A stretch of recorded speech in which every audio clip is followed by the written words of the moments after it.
Hello everyone, this is Professor Pawan Shwankar and I welcome you in a fifth lecture of Control System Engineering, which is a subject of third year 6th sem. And in last four lectures we have covered definition of block diagram, open loop, closed loop system classification, and we have covered rules. So in the first part, to analyze system by block diagram reduction, we have studied around 9 to 10 rules.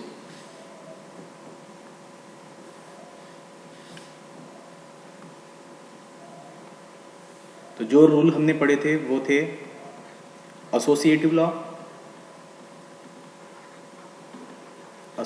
Law, जिसमें हम summing point के जो signal है, अगर दो summing point series में है तो उसको हम इंटरचेंज कर सकते हैं। ओके, अगर दो समिंग पॉइंट सीरीज में है और इनके जो सिग्नल है, सपोज ये 1 और ये 2 है, तो ये सिग्नल हम यहाँ पे और ये सिग्नल यहाँ पे लगा सकते हैं। सेकंड था हमारा सीरीज लॉ। अगर दो ब्लॉक या फिर एक से ज़्यादा ब्लॉक सीरीज में है हैविंग पर्टिकुलर गेन, तो इसका जो कैलकुलेशन रहेगा, एनालिसिस पार्ट रहेगा, वो कैसा रहेगा कि इन ब्लॉक्स को हम अगर तीनों ब्लॉक अगर सीरीज में है तो इसका एक ऐसा ब्लॉक बना सकते हैं जिसका गेन मल्टीप्लाई हो जाएगा, like G1 into G2 into G3 अगर सीरीज में है तो। अगर बीच में कुछ भी है तो सीरीज लॉ एप्लीकेबल नहीं रहेगा। तीसरा था पैरेलल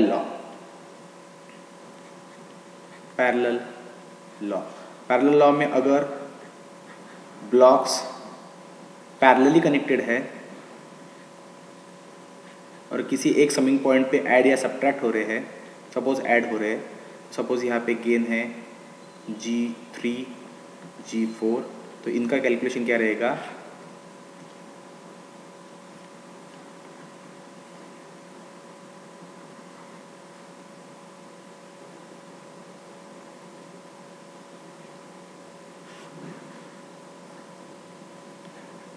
अगर पैरेलल लॉ में अगर दो ब्लॉक या तीन ब्लॉक एक दूसरे से पैरेलली कनेक्टेड है तो इनकी एडिशन या सब्ट्रैक्शन होगी। So like G3 plus G4, और ये साइन डिपेंड करेगा समिंग पॉइंट पे कौन सा साइन है उस पर। उसके बाद में फोर्थ रूल था shifting summing point, either before और आफ्टर। अगर बिफोर है तो जो कुछ भी गेन रहेगा, सपोज ये G ऑफ S है, तो अगर समिंग पॉइंट आपको ब्लॉक के पहले शिफ्ट करना है तो जिस ब्लॉक के अगेंस्ट आप शिफ्टिंग कर रहे हो उसी का रेसिप्रोकल उसमें ऐड करना है। ठीक है, G ऑफ S के पहले अगर शिफ्ट करे समिंग पॉइंट, यहाँ पे सपोज समिंग पॉइंट है, उसको उठा के यहाँ पे शिफ्ट करना है, तो क्या करेंगे हम कि G ऑफ S के पहले शिफ्ट कर रहे हैं तो इस समिंग पॉइंट पे जो कोई सिग्नल है उसमें 1/G ऑफ S इतना ऐड करेंगे। नेक्स्ट रूल था shifting summing point after the block. अगर आफ्टर है तो क्या रहेगा, आफ्टर रहेगा तो उतना ही गेन हम समिंग पॉइंट के सिग्नल में ऐड करेंगे। ओके, उतना ही गेन, मतलब G ऑफ S के बाद में अगर समिंग पॉइंट को शिफ्ट करना है, उठा के ब्लॉक के बाद में शिफ्ट करना है, तो जिस ब्लॉक के बाद में शिफ्ट करना है उतनी सेम वैल्यू वही ब्लॉक आपको रिपीट करना है समिंग पॉइंट के सिग्नल में।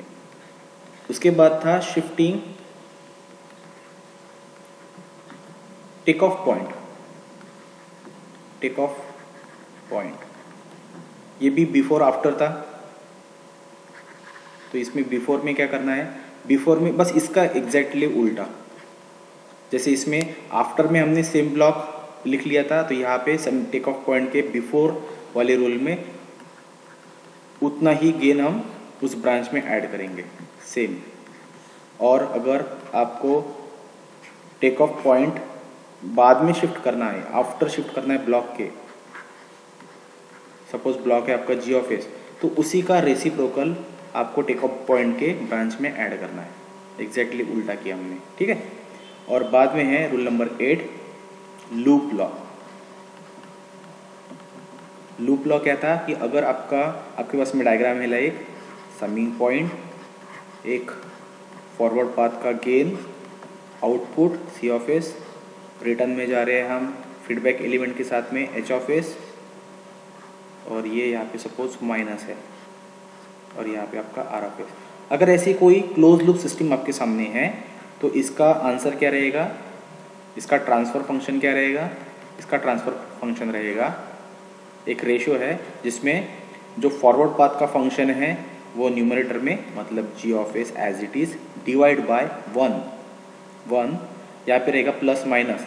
तो अगर फीडबैक सिग्नल माइनस है तो यहाँ पे आएगा प्लस, अगर वहाँ पे प्लस है तो यहाँ पे आएगा माइनस। ये हो गया। So numerator divide by 1, minus है इसलिए plus 1 plus numerator into denominator, तो ये है आपका न्यूमरेटर और ये आपका डिनोमिनेटर। सो दोनों का multiplication, so 1 plus G of S into H of S. तो ऐसे यहाँ पे कोई भी अगर टर्म लिखी है तो numerator by 1 plus minus G of S H of S. बस हम ध्यान क्या रखेंगे, अगर यहाँ पे साइन माइनस है तो यहाँ पे प्लस लिखना है, दैट्स इट। अगर वहाँ पे प्लस है तो वहाँ पे माइनस। 9th रूल है जिसमें हम समिंग पॉइंट और टेक ऑफ पॉइंट को इंटरचेंज करते हैं, either shifting summing point after the take off point और before the take off point, like that. ठीक है, तो वो ज़्यादा इंपॉर्टेंट नहीं है। और एक बात, जब भी हम न्यूमेरिकल सॉल्व करेंगे कुछ चीज़ें, कुछ इंपॉर्टेंट रूल है जो आपको ध्यान रखते हैं। ये तो हो गए रूल, ये फॉर्मूलेज है जो हम यूटिलाइज करेंगे। लेकिन जब भी आपको बहुत कम स्टेप्स में अगर प्रॉब्लम को सॉल्व करना है, एनालाइज करना है और जल्दी से जल्दी उसका ट्रांसफर फंक्शन अगर कैलकुलेट करना है तो कुछ चीज़ें हमें याद रखनी है कि सबसे पहले क्या करना है, आइदर सीरीज, पैरेलल, लूप, ये 3 लॉ आपको आइडेंटिफाई करने हैं कहीं पे फिट बैठते हैं क्या, कंटिन्यूसली रिपीटेडली। एक बार आपने सीरीज लॉ अप्लाई किया, फिर से आप चेक करो कि सीरीज लॉ कहीं पे और अप्लाई हो रहा है क्या, पैरेलल लॉ अप्लाई करो। हर बार कंटिन्यूसली हमें ये 3 लॉ अप्लाई करते रहना है जब तक प्रॉब्लम पार्शली सॉल्व नहीं होता। जब तक सीरीज लॉ अप्लाई हो सकता है, पैरेलल लॉ अप्लाई हो सकता है या फिर लूप लॉ अप्लाई हो सकता है, तब तक हमें वो लॉ अप्लाई करने हैं। ठीक है, बाद में अगर एक स्टेज पे जैसा कि सीरीज, पैरेलल, लूप लॉ कुछ भी अप्लाई नहीं हो रहा है तो सेकंड स्टेप है आपको शिफ्टिंग। अब करना है हमें शिफ्टिंग।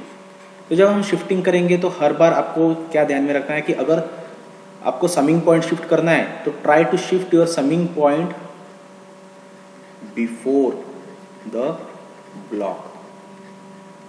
हर बार हम समिंग पॉइंट को ब्लॉक के पहले शिफ्ट करने की कोशिश करेंगे। ओके, तीसरा पॉइंट है शिफ्टिंग। कौन सा पॉइंट है ये, take off point. So shifting take off point after the block, after the block. देखो हमने समिंग पॉइंट के दोनों रूल पढ़े, shifting summing point before the block, after the block, और टेक ऑफ पॉइंट के भी वैसी ही shifting take off point after the block, before the block. ये दोनों रूल हमने मतलब ये कंप्लीटली 4 रूल हमने पढ़े हैं। बट हर बार ये कोशिश करो कि आप समिंग पॉइंट को ब्लॉक के पहले शिफ्ट करो और टेक ऑफ पॉइंट को ब्लॉक के बाद में शिफ्ट करो। इससे क्या होगा कि आपने स्टैंडर्ड क्लोज लूप सिस्टम देखी है। स्टैंडर्ड क्लोज लूप सिस्टम कैसी है कि इनपुट है, reference input R of S, then summing point, then gain G of S और forward transfer function, then controlled output C of S, feedback element H of S, और ये branch return summing point पे either plus या फिर minus. तो ये structure है close loop system का, स्टैंडर्ड क्लोज लूप सिस्टम। तो इसमें आप देखोगे कि ये जो ब्लॉक है हमेशा, ये जो समिंग पॉइंट है ये ब्लॉक के हमेशा पहले ही रहता है और ये जो टेक ऑफ पॉइंट है वो हमेशा ब्लॉक के बाद में रहता है। तो यही चीज़ें हमें प्रॉब्लम जब हम सॉल्व करेंगे तब भी हमें यही अप्लाई करना है कि हर बार हम ट्राई करेंगे समिंग पॉइंट को ब्लॉक के पहले शिफ्ट करेंगे और टेक ऑफ पॉइंट को बाद में शिफ्ट करेंगे। रेयर केसेस रहेगी जिसमें हम समिंग पॉइंट को इधर भेज रहे हैं, मतलब आफ्टर द ब्लॉक, या फिर टेक ऑफ पॉइंट को बिफोर द ब्लॉक भेज रहे। हर बार हम यही कोशिश करेंगे कि समिंग पॉइंट को शिफ्ट करते टाइम ब्लॉक के पहले शिफ्ट करो और टेक ऑफ पॉइंट को ब्लॉक के बाद में शिफ्ट करो। Okay, clear? So these are the important tips for solving numerical. Now let us jump to very first numerical of block diagram reduction. आपके सामने दिख रहा है example number 1। Determine the transfer function C of S by R of S output by input of the system shown in figure. तो figure आपके सामने दिख रही है, साइन हमेशा क्लियर होनी चाहिए। देखो ये आर ऑफ एस है या फिर आर इनपुट है, समिंग पॉइंट, दूसरा summing point G1, G4, G2, ऊपर G3 है, नीचे जो फीडबैक एलिमेंट है वो H1, H2 और बाद में फिर से यहाँ पे समिंग पॉइंट और C क्या है आउटपुट। तो यहाँ पे हमें C बाय R या फिर C of S by R of S ऐसा फाइंड आउट करना है। तो आउटपुट बाय इनपुट हमें कैलकुलेट करना है with the help of that 8 to 9 rules that we have studied before. ठीक है, ब्लॉक डायग्राम रिडक्शन के जो रूल हमने पढ़े उसके बेसिस पे हमें ये प्रॉब्लम सॉल्व करना है। तो जैसे हमने पहले बताया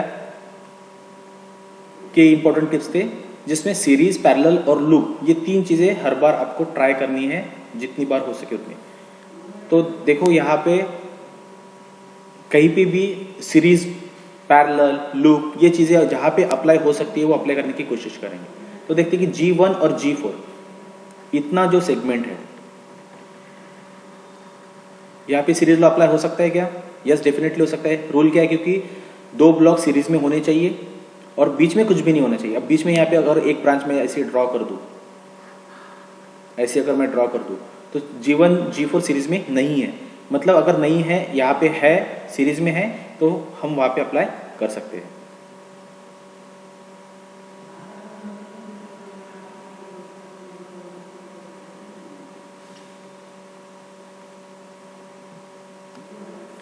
ओके, सो आपको हर बार ये लिखना है कि आप क्या ऑपरेशन कर रहे हो। So applying series law to कौन सा G1 एंड G4, हम इतने पोर्शन पे सीरीज लॉ अप्लाई कर सकते हैं। So you need to write applying series law to G1 and G4। तो डायग्राम हर बार आपको डायग्राम रीड्रॉ करनी है। सो समिंग पॉइंट यहाँ पे R, यहाँ पे सेकंड समिंग पॉइंट, यहाँ पे मैं वो रिड्यूस फॉर्म लिख रहा हूँ G1 और G4 का सीरीज लॉ मतलब दोनों का मल्टीप्लिकेशन। तो एक ही ब्लॉक में ड्रॉ कर रहा हूँ यहाँ पे और वो रहेगा G1 इंटू G4। बाद में remain diagram as it is, यहाँ पे G2 है, बाद में यहाँ पे है G3, यहाँ पे है फिर से summing point, signal positive positive, यहाँ पे है आउटपुट C, देन यहाँ पे एक H1 है और H1 यहाँ से आ रहा है, सपोज यहाँ से कैसे भी ड्रॉ करो, one and the same thing. ये H1 जा रहा है ये समिंग पॉइंट पे वापस एंड विथ साइन पॉजिटिव। ठीक है, यहाँ पे भी पॉजिटिव था, यहाँ पे पॉजिटिव है और यहाँ से ये एरो नहीं है, ये सिंपल प्लेन ब्रांच है, एरो ऐसे जा रहा है। एरो का बहुत ज़्यादा मीनिंग है, एरो बताएगा कि सिग्नल कहाँ से निकल रहा है और कहाँ पे जा रहा है, कहाँ पे एंड हो रहा है। तो सिग्नल यहाँ से एक्चुअली निकल रहा है H2 का, यहाँ पे H2 और H2 जा रहा है पहले समिंग पॉइंट पे वापस विथ साइन। देखो यहाँ पे साइन दिया है, माइनस है, तो आपको माइनस लिखना है। ठीक है, जो साइन था वो। तो हमने पहला G1 और G4 को अप्लाई किया है सीरीज लॉ। उसके बाद में फिर से देखो सीरीज लॉ कहीं अप्लाई होता है क्या? दो ब्लॉक सीरीज में है क्या? कहीं पे भी दो ब्लॉक सीरीज में नहीं है। बट आप देखोगे तो ये जो है G2 और G3 ये पैरेलल लॉ जैसा दिख रहा है क्या? पैरेलल लॉ की रिक्वायरमेंट क्या है? पैरेलल लॉ की रिक्वायरमेंट है कि दो ब्लॉक्स पैरेलली कनेक्टेड होने चाहिए, either above one and above और बिलो। ठीक है, और एक ही जगह से स्टार्ट हो रहे हैं, दूसरी एक समिंग पॉइंट पे वो ऐड या सब्ट्रैक्ट हो रहे हैं। And don't get confused between parallel law and loop law. Loop law क्या है कि पहले समिंग पॉइंट, बाद में ब्लॉक और यहाँ से वापस आ रहा है एक एलिमेंट के साथ में, सपोज H ऑफ S, ये G। ठीक है, तो ये हो गया लूप लॉ कि यहाँ यही से निकल रहे हैं हम और यहीं पे वापस आ रहे हैं, तो ये लूप है। लेकिन आप देखोगे कि यहाँ से दोनों ब्रांचेस निकल रही है, ये भी और ये भी, और दूसरे एक पॉइंट पे ये एंड हो रहे हैं, तो ये लूप नहीं है। ये भी यहाँ से स्टार्ट हुआ ये भी यहाँ से स्टार्ट होगा मतलब उनका स्टार्टिंग और एंड पॉइंट अलग अलग है। लूप लॉ में क्या होता है कि स्टार्टिंग और एंड पॉइंट सेम होता है कि यही से स्टार्ट हो रहा और घूम फिर के वहीं पे वापस आ गया, तो ये लूप है और ये पैरेलल है। सो नाउ अप्लाइंग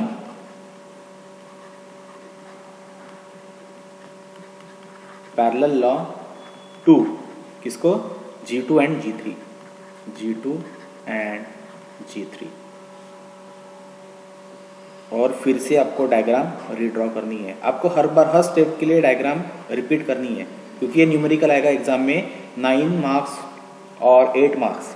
अगर 9 मार्क्स 8 मार्क्स के लिए आ रही है तो आप एक ही स्टेप में, जैसे आपने series law, parallel law, loop law सभी एक ही इसमें अगर अप्लाई कर दिया तो इतने मार्क्स नहीं मिलेंगे, आपको स्टेप्स दिखानी पड़ेगी कि आपने कितना ऑपरेशन किया है उस पर। So second summing point, then G1 G4 as it is. उसके बाद में यहाँ पे पैरेलल लॉ अप्लाई हो रहा है। पैरेलल लॉ का क्या रूल है, अगर दो ब्लॉक पैरेलली है तो वो ऐड या सब्ट्रैक्ट होगी अकॉर्डिंग टू देयर साइन। तो समिंग पॉइंट पे दोनों सिग्नल के साइन क्या है, पॉजिटिव पॉजिटिव, सो ये हो जाएगा G2 plus G3, very simple. यहाँ पे C, then H1 as it is मैं ड्रॉ कर रहा हूँ और H2 भी, H2 था ऐसा, ये जा रहा है इस समिंग पॉइंट पे पॉजिटिव, और H2 है यहाँ पे और ये आ रहा है यहाँ पे वापस माइनस साइन के साथ में। जहाँ पे हमने G2 और G3 का पैरेलल लॉ अप्लाई किया, ये स्टेप, ठीक है, ये वाली स्टेप, तो G2 और G3 अप्लाई किया हमने, तो यहाँ पे समिंग पॉइंट निकल जाएगा, क्योंकि देखो G2 G3 का पैरेलल लॉ लगाया हमने, ठीक है। समिंग पॉइंट वहाँ पे इस स्टेप में, मतलब अभी ये जो हमने ड्रॉ किया यहाँ पे, तो इसमें समिंग पॉइंट हमने ड्रॉ नहीं किया, क्यों, क्योंकि उसका काम हो गया था। समिंग हमने यहाँ पे दिखा दिया, G2 प्लस G3 दोनों की सम हो गई है। लेकिन सपोज कोई एक्स्ट्रा सिग्नल उस पर रहता था और किसी ब्लॉक का और एक सिग्नल है और हमने लॉ सिर्फ G2 और G3 को ही अप्लाई किया है, तो इनका एनालिसिस रहेगा लाइक G2 प्लस G3, लेकिन समिंग पॉइंट भी रहेगा, क्यों, क्योंकि कोई और एक सिग्नल समिंग पॉइंट पे फिर से आ रहा है, तो उसका समिंग पॉइंट का काम अभी तक खत्म नहीं हुआ है, लेकिन इस केस में खत्म हो गया था, इसलिए फिर ये समिंग पॉइंट यहाँ से निकल जाएगा, ठीक है। तो यहाँ तक है ना। अब इस डायग्राम को देखो, तो समिंग पॉइंट है, ये ब्लॉक है। अब यहाँ पे देखो G1 G4 और G2 प्लस G3 इन दोनों का सीरीज लॉ हो सकता है क्या, नहीं हो सकता है, क्यों, क्योंकि बीच में एक टेक ऑफ पॉइंट है, बीच में टेक ऑफ पॉइंट है। अगर ये टेक ऑफ पॉइंट नहीं रहता था, ये ब्रांच अगर नहीं रहती थी, तो डायरेक्टली दोनों का सीरीज लॉ लगता था, तो सीरीज लॉ एप्लीकेबल नहीं है।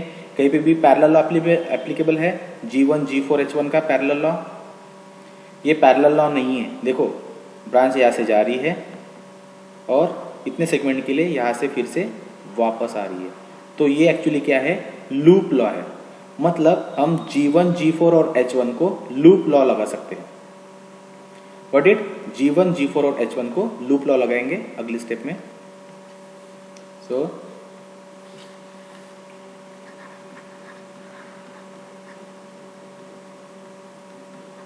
applying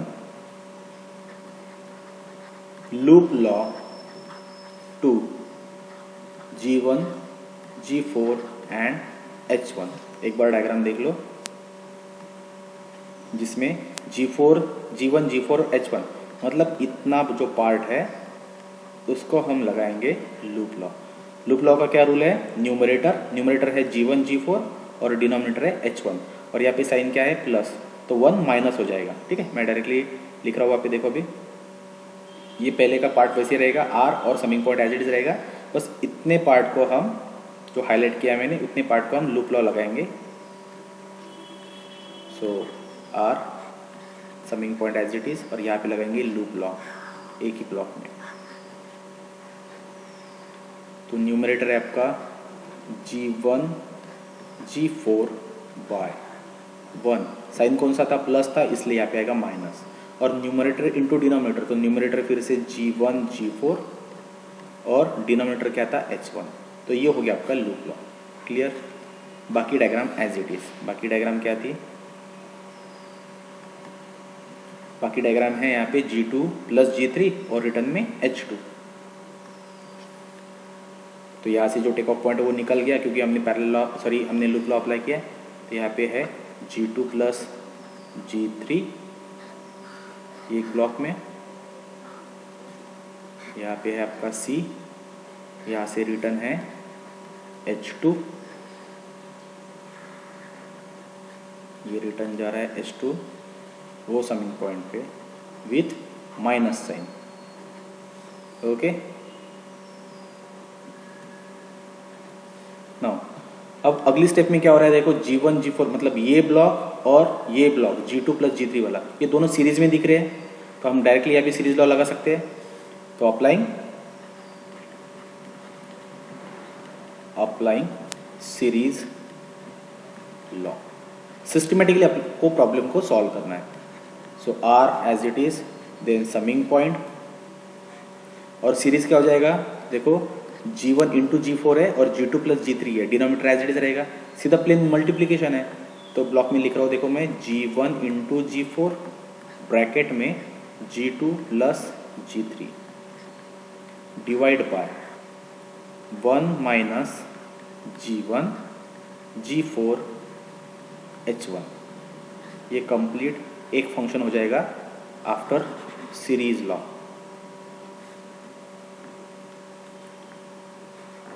ये है C एज इट इज, और बचा के आप नीचे H2, जितना सिंप्लीफाई हो सकता है उतना सिंप्लीफाई करना है हमें। जो मैथमेटिकल कैलकुलेशन पार्ट है वो एज इट इज लिखना नहीं है, उसको कंप्लीट करना है। देखो अब ये हो गया G1 into G4 bracket G2 plus G3 by 1 minus G1 G4 H1। Either ऊपर ये प्लेन मल्टीप्लिकेशन कर दो, ब्रैकेट सॉल्व करो, या फिर वैसा लिखो, कोई इशू नहीं है। अब लास्ट में क्या देखो, समिंग पॉइंट, एक सिंगल ब्लॉक और रिटर्न में एक H2। अब यहाँ पे क्या दिख रहा है आपको, ये लूप लॉ दिख रहा है, हो जाएगी लास्ट स्टेप, ये लास्ट स्टेप में अभी सॉल्व हो जाएगा। देखो कि ये हो गया आपका न्यूमरेटर और ये रहेगा आपका डिनोमिनेटर। सो अब कौन सा लॉ अप्लाई करेंगे हम, अब अप्लाई करेंगे हम loop law. Applying loop law. So अब लूप लॉ क्या है, देखो अब तो डायरेक्टली बस ये ऊपर का न्यूमरेटर है, नीचे ये डिनोमिनेटर है, सिंगल इनपुट सिंगल आउटपुट, तो डायरेक्टली जो बीच का ब्लॉक है ट्रांसफर फंक्शन वही मैं लिख रहा हूँ। ट्रांसफर फंक्शन मतलब होता है C of S by R of S, output by input.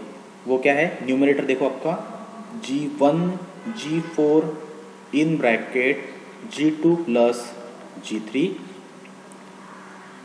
Divide by 1 minus G1 G4 H1 divide by, क्योंकि ये पूरा का पूरा न्यूमरेटर हो गया, लूप लॉ में क्या था न्यूमरेटर बाय, तो हो गया डिवाइड 1 प्लस माइनस, देखो H2 का जो फीडबैक सिग्नल है वो जा रहा है माइनस, तो यहाँ पे हो जाएगा plus.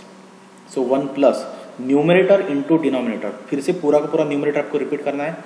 So G1 G4 in bracket G2 plus G3 divide by 1 minus G1 G4 H1, ये हो गया न्यूमरेटर इंटू डिनोमिनेटर, डिनोमिनेटर क्या है H2, so H2।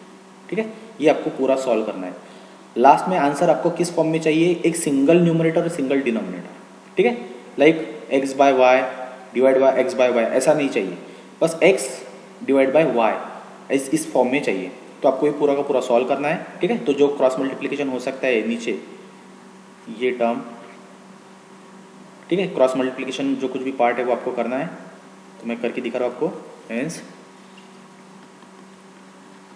Transfer function equal to क्या था, ऊपर था G1 इंटू G4 ब्रैकेट में G2 plus G3 divide bye, वो पार्ट पे से 1 minus G1 G4 H1 divide bye. ठीक है, देख लो अभी एक बार यहाँ पे 1 minus G1 G4 H1 denominator into ये 1 प्लस G1 G4 इंटू ये ब्रैकेट और H2 तो है ऑलरेडी, तो ये क्रॉस मल्टीप्लिकेशन हमें करना है। तो यहाँ पे क्या आ जाएगा 1 minus G1 G4 H1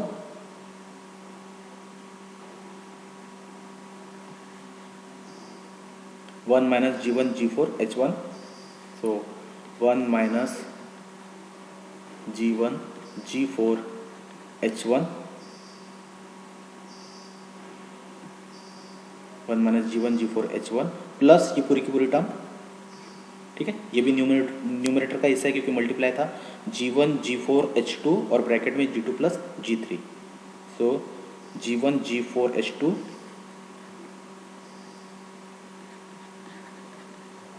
G1 G4 H2 bracket में था G2 प्लस G3 और numerator as it is, numerator था 1 माइनस G1 G4 H1।